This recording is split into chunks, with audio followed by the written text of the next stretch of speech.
Fábio Carille foi enfim demitido do Vasco após a derrota para o Cruzeiro pela 6ª rodada do Campeonato Brasileiro. Vamos falar um pouquinho sobre isso e também dos possíveis nomes que podem assumir o Vascão. Aqui no meu caderno eu anotei as estatísticas de Carille sobre o comando do Vasco e o resultado é bizonho. No comando do Vasco, o Carille ficou à frente em 21 ocasiões, sendo 9 vitórias, 5 empates e 7 derrotas. Um aproveitamento de 50,7% com 28 gols marcados e 21 gols sofridos. Pelo Campeonato Brasileiro, foram 6 jogos com 2 vitórias, 1 empate e 3 derrotas. Todos os jogos que o Vasco foi visitante acabou não conseguindo pontuar em nenhum. E aí também vem a questão do que eu falei no meu último vídeo. Eu entendo que o Carille é um treinador muito fraco. Eu não queria ele para a temporada do Vasco. Eu acho que nenhum torcedor queria e gostou da contratação dele. Porém, o plantel do Vasco, o elenco do Vasco é muito mal planejado, é muito fraco. O Pedrinho tem que ser criticado nisso sim, pois teve aí mais de 2 janelas para contratar alguns nomes bons e a gente não consegue falar 3 aqui que consegue agregar de verdade o elenco. No meu papel eu também anotei alguns nomes de técnicos que estão livres no mercado e eu queria saber de você qual nome seria uma boa opção para o Vasco. Lembrando que eu anotei aqui alguns, então não quer dizer que são os que eu acho que deveriam assumir ou alguma coisa assim. Temos aqui o Ramon Dias, o Caixinha, o Luiz Castro, o Sampaoli, o Milito, Gustavo Quinteiros,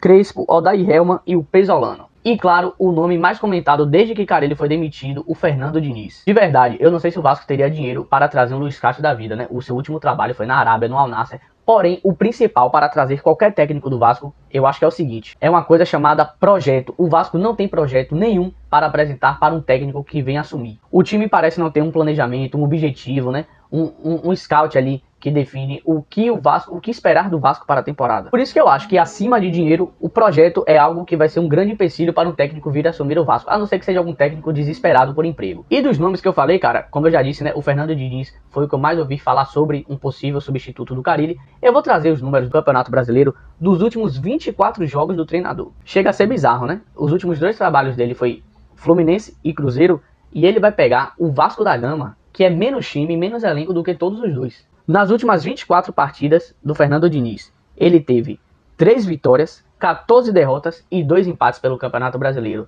com times como Fluminense e Cruzeiro, que são mais times do que o Vasco. Aí acaba ficando essa preocupação, né? Se o Diniz vier, ele eu acho até um bom treinador, porém o plantel que ele vai ter para trabalhar é muito ruim. E qual projeto vai ser apresentado para ele? Diniz, a gente quer terminar em tal posição no Campeonato Brasileiro. Nosso presidente falou que o elenco do Vasco é top 8 no Brasil. Para mim não é top 12. Pelo que vem sendo ventilado aí, a relação do presidente Pedrinho com o Fernando Diniz é muito boa. Desde as épocas de Fluminense do Fernando Diniz, o Pedrinho era comentarista e vivia elogiando o treinador. Isso pode ser uma das grandes forças aí pro técnico Fernando Diniz vir realmente assumir o Vasco da Gama. E eu já falei, o plantel do Vasco é muito ruim. O treinador que vier, ele não fará milagres. Você olhar pro banco e ver Lloyd Augusto, Garré, que alguns gostam, mas ainda não provou nada no Vasco. Você vê Alex Teixeira, entristece qualquer treinador do mundo. Mas deixa aqui nos comentários qual treinador você queria que assumisse o Vascão.